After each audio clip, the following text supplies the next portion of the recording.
it's turned out that we haven't been too far off. And it hasn't stopped us Really? from doing anything. No, It's that's honestly right. just to make our life easier.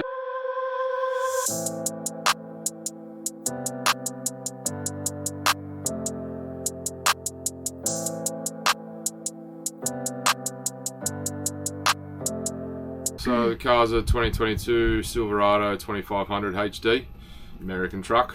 So yeah, we love it. It's awesome. I can't really No.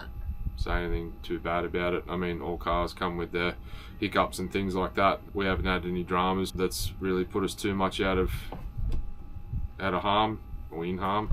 When we first bought it, it was still car rego. So that was one of the things that we didn't realise. We ended up, once everything was fully loaded and we went and got it weighed, we were over the car's GVM by about 200 kilos, just under. But not that big of a deal. We ended up, the vehicles are sold as is, either as a truck registration or as car rego. So we were able to get an engineer to look at it and convert it over to truck license for us, which gave us another 700 or 800 kilos of payload in the car without having to do anything with it. So, And then we just got our truck licenses before we left. yeah, both went to LR, so 100 kilometre an hour off speed limit, have to pull into 4.5 ton weigh stations and 0 alcohol. But I mean, it is what it is. It's not a big deal. From the front, we've done a 3-inch lift, remote-resi, 2.5-inch shock suspension upgrade. So it's fully adjustable, 24-point adjustment on the rebound. That's been awesome. So some of the traction stuff that we've done, you know, we can have it stiffer for when we're on the road, and then when we come out onto the beach or on corrugated roads, dirt roads or whatever, we can soften it up, take a bit of that bounce and a bit of that shock.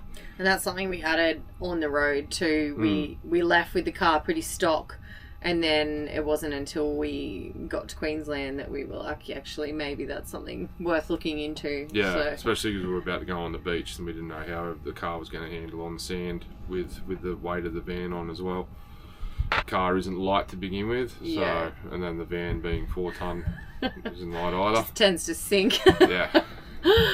So, but nothing we haven't sort of gotten ourselves out of before.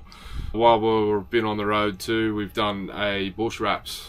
It was a pre-cut kit, so they send it out and you just do a DIY type kit and you install it yourself. So we ended up doing that in some friends of ours in their property up in Cairns while we were on the thing. So they opened up their shed for us so that we could do it in the driveway, which was awesome. So that was before we went out there. So that's all the sides of the car, not the front, the bonnet, the roof or the tailgate, just all the sides all the way along. So that any of these tighter tracks that we go down, hopefully that'll stop most. Yeah, all that's the right. scratches. Yeah, all the bushes that just gently rub across the sides of the car Just when you're travelling. Tickle the side as they Yep. go past.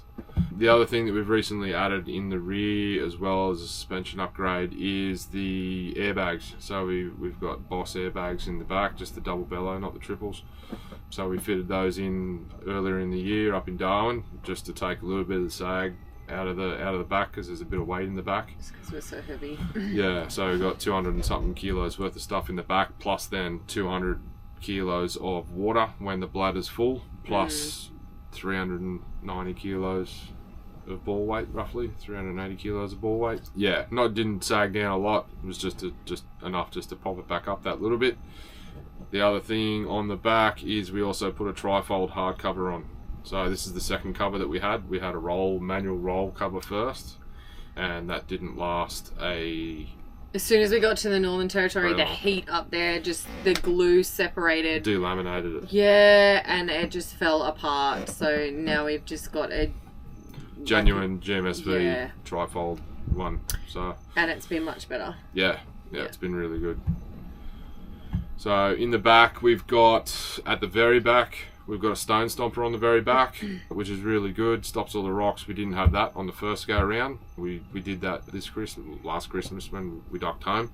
So we got that installed and put on there. So that's been really good. And that's It's been a godsend. definitely something we should have done from the start, to be honest. That's something we should have done, yeah, because we Yep. don't have any Stone guards. on the front of the van either. So, and the car being that little bit bigger and wider, and then we've got a little bit of poke on the tyres of the car as well. The rock situation sort of flicked up a few rocks and there's a few marks. But having said that, it's handy not having that stone guard too, because we've got that more gives us a big flexibility with circle. a turning circle. Yeah, so I can really jackknife it a lot.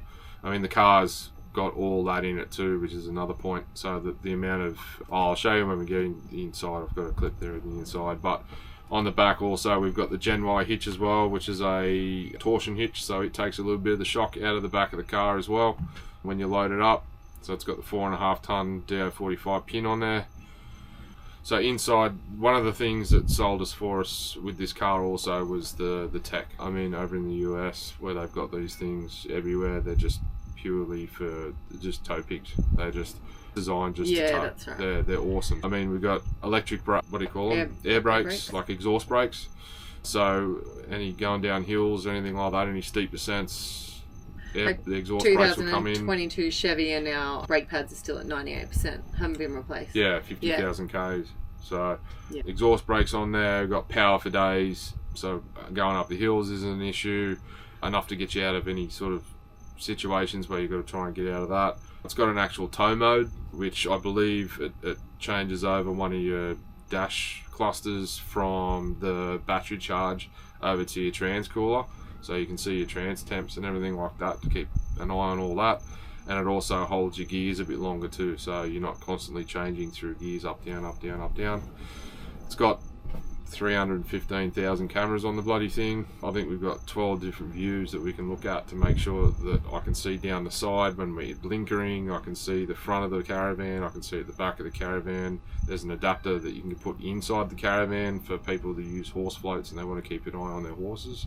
You can have that in there.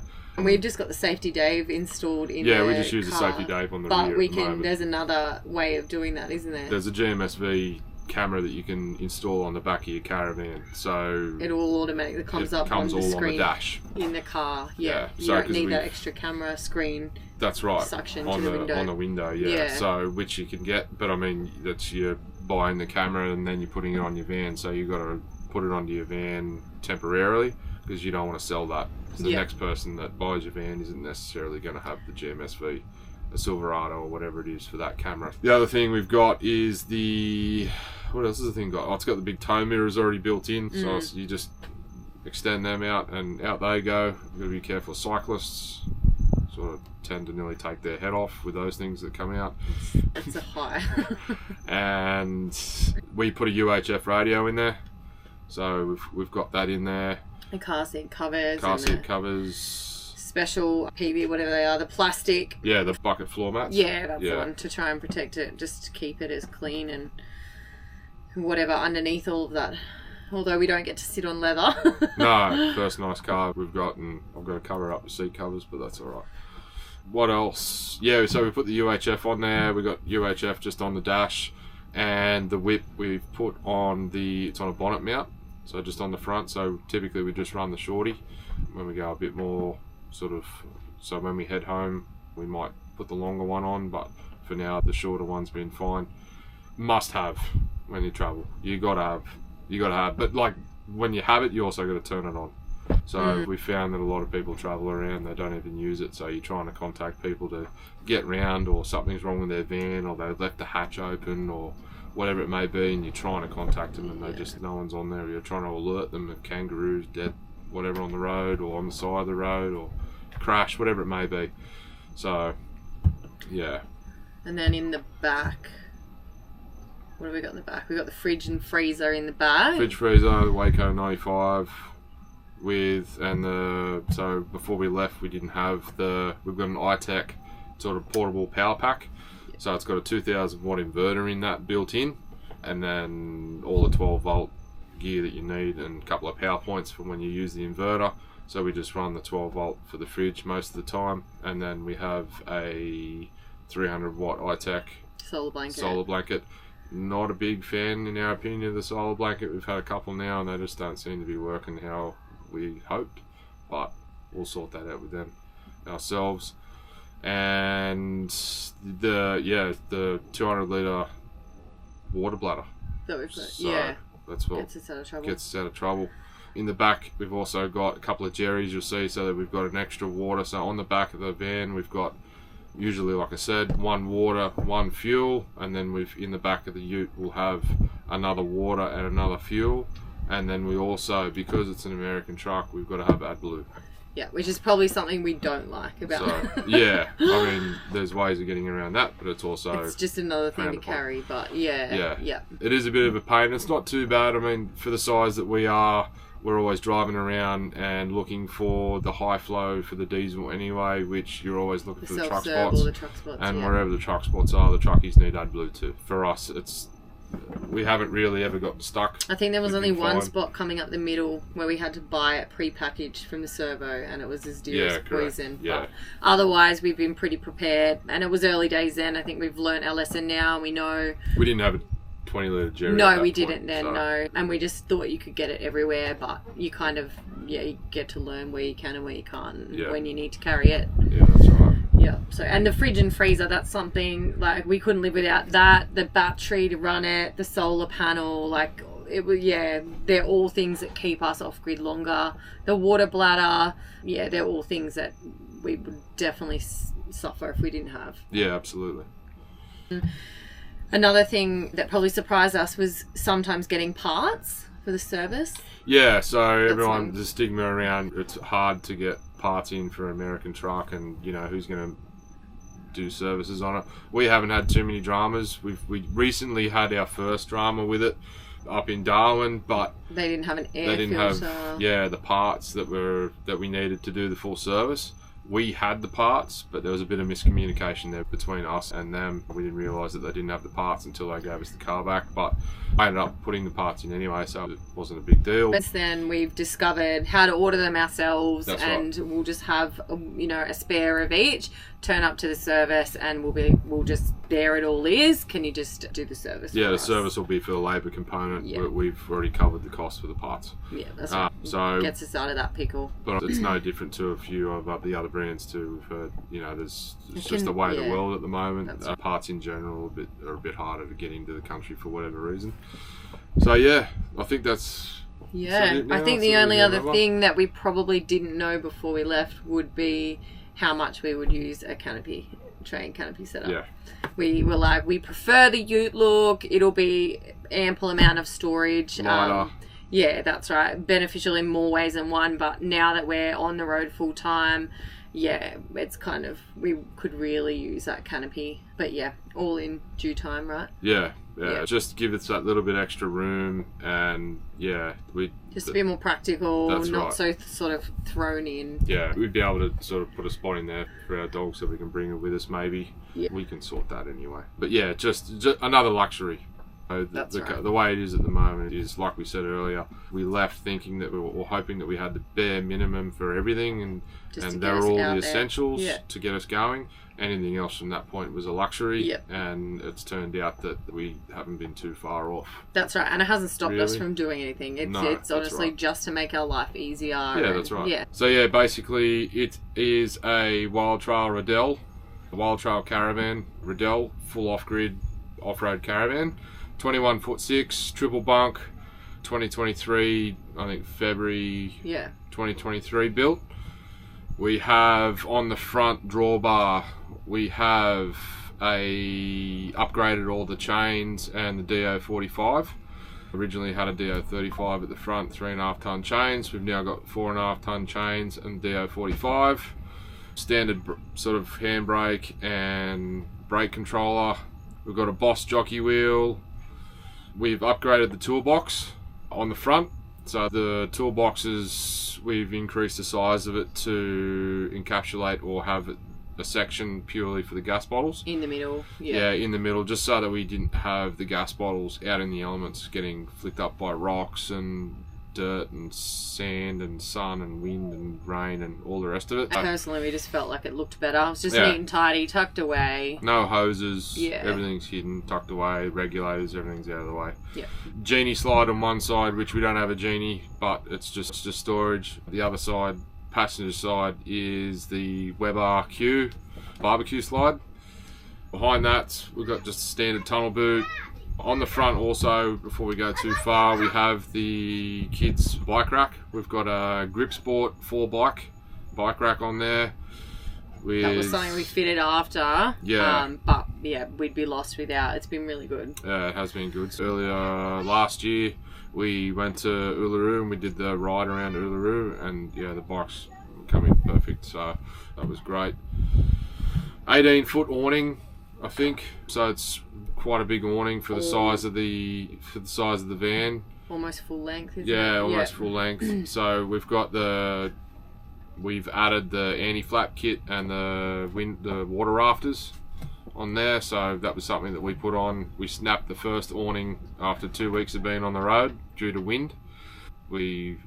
So we've sorted that, and at the same time when we got the new awning put on, we asked them to do the anti-flap and the rafter kit. Because originally we didn't have those, and not having owned a van, didn't know we really needed it. Didn't know they was such a thing. Yeah, so it's definitely something that we'll have added to every van from here on out. From here on out, yeah. That's right. Screen door, pretty standard. The other thing we didn't realise was that the doors have got the crim safe on them, which is awesome. So you can pretty well be parked up anywhere and still have your main solid door shut, still with a little bit of confidence there that you got the crim safe on there, as well as the triple locking system on the lock. Yeah.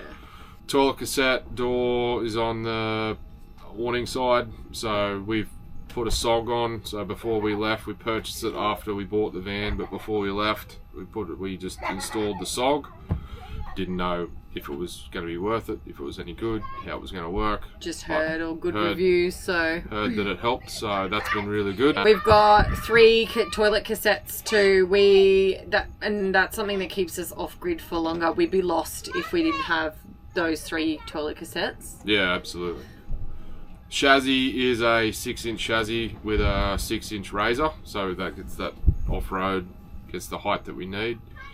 Yeah, that's pretty well down the front and the awning side. Round the back, we've got the Safety Dave camera on the back up the top, as well as an LED strip lighting up the top for lighting. We've got the spare tyre with the bin bag on the back, which has got all of the grey water pipe and water hoses and connections and all that sort of stuff. Yeah. I think we've got a crab pot under there somewhere as well.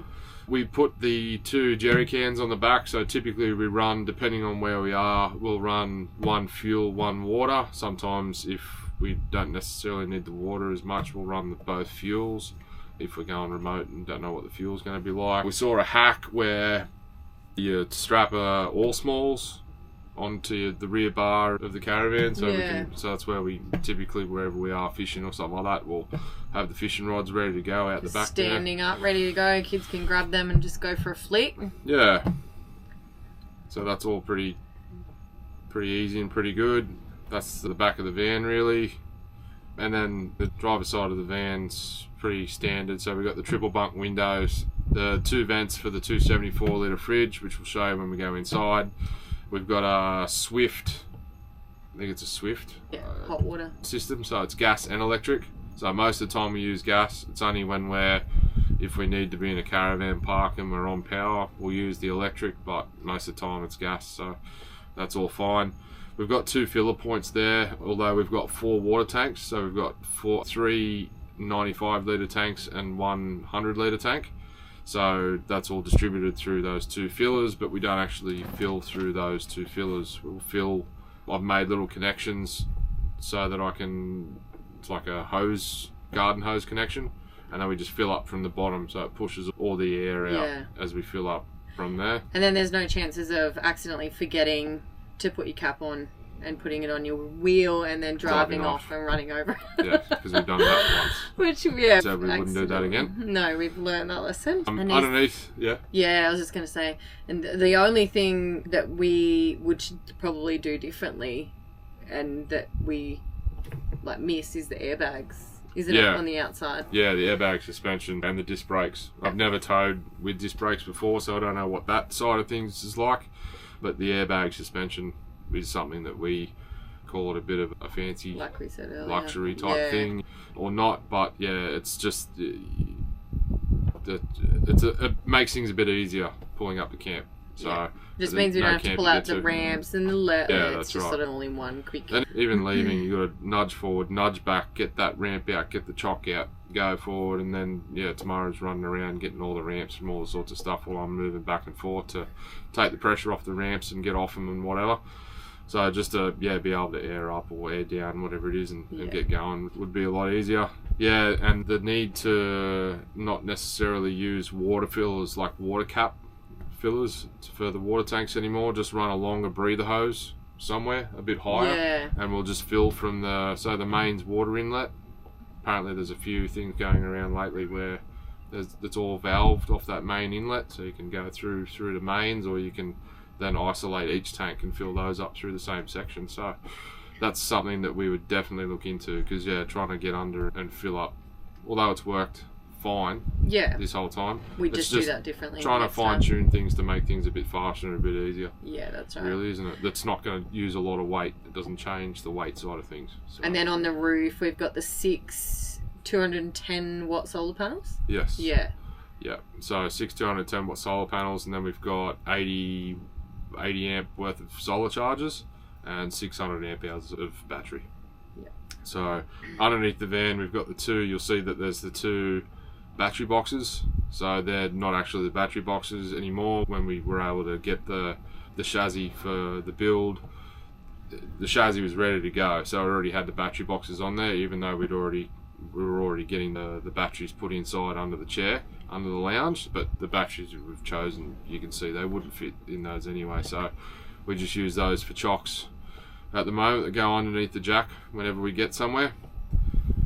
Yeah, I think you'll probably be able to see there's a little sort of homemade looking mud flap at the front there. I just made that from a bit of a roll of rubber and some aluminium angle and some flat bar before we left for the gib. So we did the gib, and I wanted to make sure that all that was covered and didn't have any mishaps. Worked well. You were even like, we'll take it off now. I was like, we hit plenty of dirt roads. Yeah, that's right. You might as well leave it on. It's been really good, and it's not really an eyesore at all. No, so we lost the valve. We had a plastic valve snap off one of the tanks going down to Kings Canyon last year. So that's why we were thinking we'll put that on before we did the gib. So that's been good. I've got through the gib unscathed. And I think that's about it. That's the external. We'll be able to head inside and do the internal one. Alright, so quick internal walkthrough. As mentioned, 21'6" triple bunk. So we've got fairly standard layout for a triple bunk. So we've got the island bed in the middle, cupboards either side and over the top for us, for our clothes. We've got 2 Sirocco fans, obviously under bed storage comes up. So we've added, these are just some storage pouches that we've got for the kids, one for each. Just their schoolwork and everything goes in under there, so their pencil cases and iPads and whatnot. So when they need to do their schoolwork, they know where it is, nice and quick. Dining area, dining table. We do have storage underneath the dining table, but really the hot water system's under there, and then we've just got sort of board games and stuff. And this side here, we've got our batteries. So we've got 2 300 amp hour batteries under there, and then EnerDrive, and then we've got the rest of the battery management system up here. So it's all BMPro system with the Victron solar charger, inverter switches, hot water switches, standard all sort of stuff. As on normal, most of the caravans, all your controls and everything are done up here with the iPad or the touch screen that's up here. Maintains all that sort of stuff. Stereo in the kitchen, we've got the coffee machine, so we place it down on the floor when on travel days and whatever, it doesn't stay there, but that's really good in the mornings and whatnot. Tomorrow does sourdoughs, so we've got that, that's rising at the moment. Kitchen sink, induction cooktop, so we deleted the standard gas and electric oven that comes standard. We didn't think that we'd probably get the use out of it. They heat up the van when you're cooking inside, especially the oven anyway. So we've changed it over for the induction, and then we've got air fryer that we can chuck outside. We've got a barbecue which has got the baking tray and everything on it, so that works perfectly for us. More storage, 274 litre fridge. So we didn't know how much space we needed, how much room we needed for food and whatnot. Wanting to be off grid for as long as possible, we've gone and tried to find one of the biggest fridges that we could. So we got that in there. The Thetford Under here is just your water pump. It's where the wheel arch is, so it's just a water pump under there, and then other little bits and bobs. All right, in the back of the van, as mentioned, triple bunk, so the kids have all got a bunk each. So our setup, they've got pockets for books and everything at their bed, at their headed. Then we've got just a little soft basket, washing basket, yeah, isn't washing it? basket type thing, just for a few of their toys and everything like that, just so that they've got somewhere for that. They're not quite long enough to, Bode's probably used, but the other two aren't quite long enough to reach the boxes yet, so his just comes down onto the floor at night time.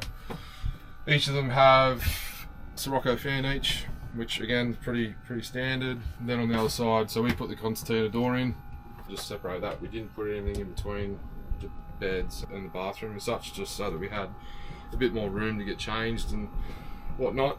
But you want to come in, we've got, I think it's a 3 or 3.5 kilo wall hung washing machine, which has been really good. Typical cassette toilet. We've got 3 cassettes, just again for that whole trying to stay off grid thing as long as we can. We're trying to do that sort of stuff. And back to the washing machine, that was something that was included. Yeah, so it was in here, so I'll get it out of the way. It was underneath the thing, so these drawers were never here. There was another set of doors, I think, from memory, and the washing machine was in there. So we didn't really need the amount of times you use it. If you ever need a washing machine, you can go to a caravan park and use it if you need it. But we've got... We just felt the space. Yeah, we'd use the storage in here a lot better than the need for having a washing machine in a cupboard. This has been perfect, hasn't had any dramas, and it doesn't use all that much water, and we figured out a way to get things cleaner without using too much water and whatever. And all the kids' clothing fits in all of that. Yeah, cupboard. That's right. So they got they got a shelf each, and then they've got a drawer each, and then we've just got a bottom one there just for loose items and everything like that. What else? You only got the one skylight. We don't have anything up our end of the bed or in the middle of the van. But we tried to. I think we've got 6 to 10 watt solar panels on the roof. So we've gone to try and get as many solar panels up there as we could. If we could have fit another one, we probably could have squeezed one on, but for the effort, it was just easier just to have the one. So we'd rather have the solar coming in, and we've got plenty of big windows and everything like that, so we didn't really need it. Shower, again, standard shower. We put a rack up for the floor mat when we're traveling or whatever to get it out of the way. And then the gold or brass tapware again in the shower. And I think that does us, I reckon. Cheers.